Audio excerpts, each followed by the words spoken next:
Hello, welcome back to San 11 Quintaro. Kamusta po kayo? Kamusta mga Taurus? Kamusta po kayo? So, titingnan natin kung anong energy mga Taurus, no? Thank you sa mga bago po, sa mga bagong subscriber po. Thank you sa pag-subscribe. And then, maraming salamat po sa mga walang sawang patuloy na pagsuporta. Maraming salamat po sa walang sawang nanonood. Maraming salamat po. So, titignan natin kung anong energy update ninyo mga Taurus ngayong November. So, general reading ito. Pwedeng mag-resonate, pwedeng hindi. Kunin lamang kung ano yung akma para sa inyo at ang ibang hindi ay ibigay po natin sa iba. So, simulan na natin mga Taurus.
Okay, Taurus, no?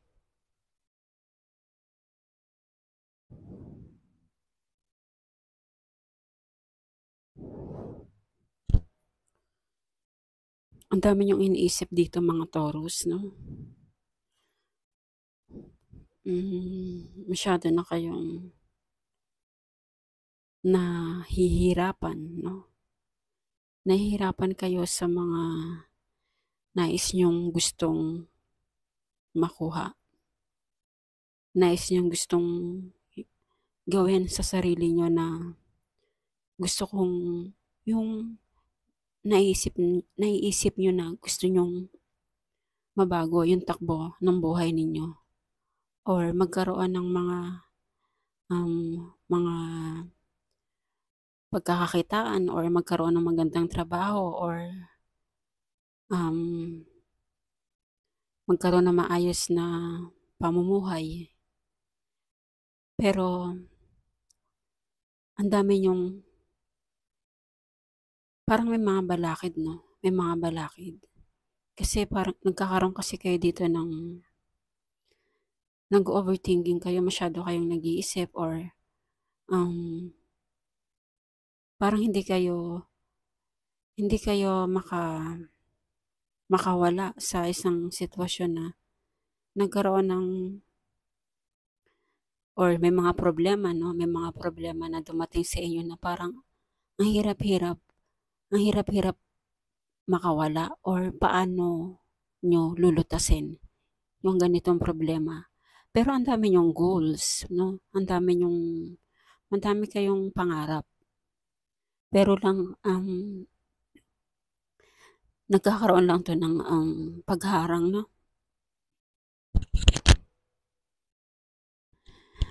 Okay, excuse, excuse, naharangan yung mga plano mo, no? Siguro, hindi mo alam kung paano ko mag-uumpisa or paano mo gagawin yung mga pinapangarap mo, no? Pero ganun pa man mga Taurus, kahit may mga sitwasyon na nangyayari sa buhay mo na parang ang hirap mo makakilos na yung pinapangarap mo kung paano mo to maaabutin. Meron sa yung darating na bagong opportunity. May darating kang pagkakakitaan. May darating na pera sa'yo, 'no? Ito na siguro yung ito na siguro yung mga iniisip mo, 'no, na nahihirapan kang makapunta doon kasi nagkakaroon ka nga dito ng, sobrang mag-isip, 'no, or nahaharangan yung mga plano mo or, parang siguro nagda-doubt ka sa sarili mo, 'no, kung paano mo tatahakin 'to. Pero nagkakaroon ka dito ng, kumbaga nagkakaroon ka dito ng positive thinking kasi marami kang pangarap at gusto mong talagang umpisahan na 'to. At may darating sa'yo na pera na malaki, 'no, bago 'to. Talagang bagong umpisa sa buhay mo, 'no. At magkakaroon ka na siguro dito ng trabaho or may siguro meron kang ilan na kinausap na mga tao na ipapasok ka sa trabaho or tutulungan ka ng mga tao na para makapasok ka sa isang trabaho na kailangan mo na magkaroon ng, um, financial, 'no. Kaya pagsusumikapan mo lalo 'to para ma-achieve mo yung mga pinapangarap mo kahit nabibigatan ka na, kahit nahihirapan ka na sa trabaho, kinakaya mo. Kasi gusto mo talagang meron kang makuhang pera or magkaroon ka ng maraming pera, 'no, at darating 'yan sa'yo kasi patuloy kang nagtatrabaho kahit kahit nahihirapan ka na or kahit, um, feeling mo yung katawan mo, parang yung sobra na sa pagod, 'no, sobra na sa pagod pero kinakaya mo pa rin kasi, gusto mo nga talagang hawak meron ka talagang hawak na pera. Yun ang talagang goals mo, yun talaga ang gusto mong makuha para sa buhay mo.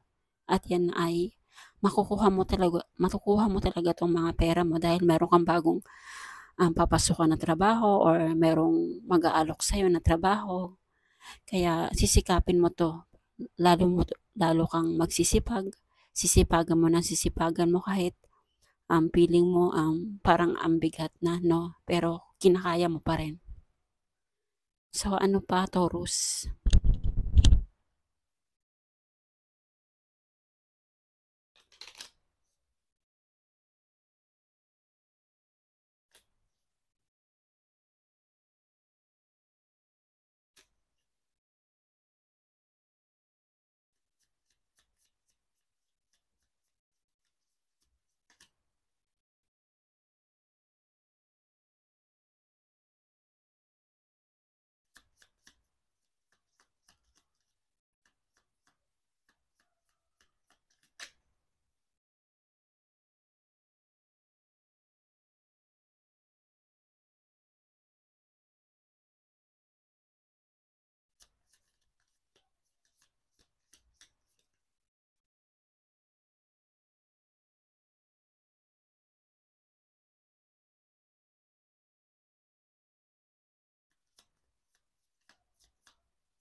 Okay, Taurus, 'no.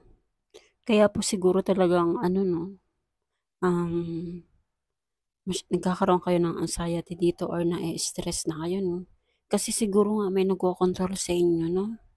May nagkokontrol sa inyo na, um, kung paano mo gagawin yung pinapangarap mo, 'no. Minsan minsan meron din kayong, mood, 'no, may mood kayo na, minsan iba, no. Kaya yun nga, kaya minsan naharangan yung mga plano mo. So, nagkakaroon kayo ng control ng emotion niyo, 'no, nakokontrol niyo yung emotion niyo, parang hindi niyo nilalabas, 'no, kaya nagkakaroon kayo ng moody dito, yung behavior niyo. So, yung mga dapat yung mga ganito, Taurus, excuse me, yung mga ganito, Taurus, dapat ano, 'no, wag po mag-isip ng mga wag po mag-isip ng mga negative thinking para makapasok yung mga pinapangarap ninyo, mga Taurus, 'no? Kailangan lang, kontrolin niyo yung pagkalungkot ninyo, yung sobrang mag-isip 'no, yung moody niyo. Huwag niyong hayaan makapasok 'yan sa buhay ninyo, sa sarili ninyo 'no, para yung flow ng bagong papasok na gagawin niyo or gagawin niyong trabaho, magdire-diretso ito 'no. So, dito sa pinapangarap mo kaya kailangan mo talagang mag-cleansing 'no. Masyado ka kasing emotional 'no, control of emotion, behavior, moody. So, kailangan mo talagang i-cleanse yung sarili mo 'no. Cleansing mo yung body and your mind 'no, para matanggal yung mga unwanted sa sarili mo 'no, para matanggal 'yan. Para itong mga dreams mo, yung mga pangarap mo, mga achievement mo makapasok na, Taurus 'no. Huwag mag-overthinking, huwag masyadong emotional 'no. So, sa pagki-cleanse 'no, kailangan 'no, mag-ano ka, mag-salt bath, lagyan mo yung pampaligo mo ng isang kutsarang asin 'no, para matanggal yung mga unwanted 'no, yung mga negative thinking mo. Para papasok na talaga 'tong mga, success sa buhay mo 'no. And tranquility 'no.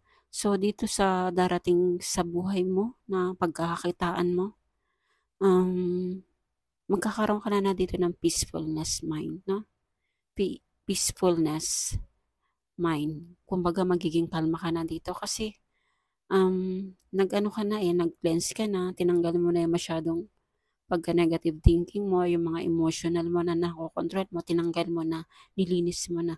Kaya itong bagong opportunity na darating sa'yo, makakamtan mo na 'no, makakamtan mo na 'yan. Talagang, um, yung isip mo 'no, hindi ka na mag-iisip na kung ano-ano kasi, um, naano mo na 'to, nalutas mo na yung mga pinoproblema mo 'no. Kaya kailangan mong proteksyonan yung sarili mo 'no, proteksyonan mo 'yan. Ah, kasi nga, masyado kang nagtatrabaho dito, masyado mong inaako yung mga trabaho 'no. So, kailangan mo rin alagaan ang sarili mo 'no. Um, pati yung pati yung iyong energy 'no, kailangan mong proteksyonan yung ito at saka ito ring papasok na pera sa'yo, proteksyonan mo 'no. Kailangan mong, 'wag ka basta-basta maniniwala sa mga, yung mga halimbawa may mga gustong manghiram o manghiram ng pera na na ibabalik agad or bigyan niyo pero hindi po lahat 'no. Kung siguro kahit papaano makatulong ka 'no, pero wag niyo po ibibigay lahat 'no, kailangan niyong proteksyonan 'yan kasi pinaghirapan niyo 'yan. Tsaka talagang pinag-isipan niyo, um, nagpursige kayo dito para makuha niyo yung talagang minimithi niyong pera 'no. So ano pa Taurus, ano pa ang mensahe sa inyo?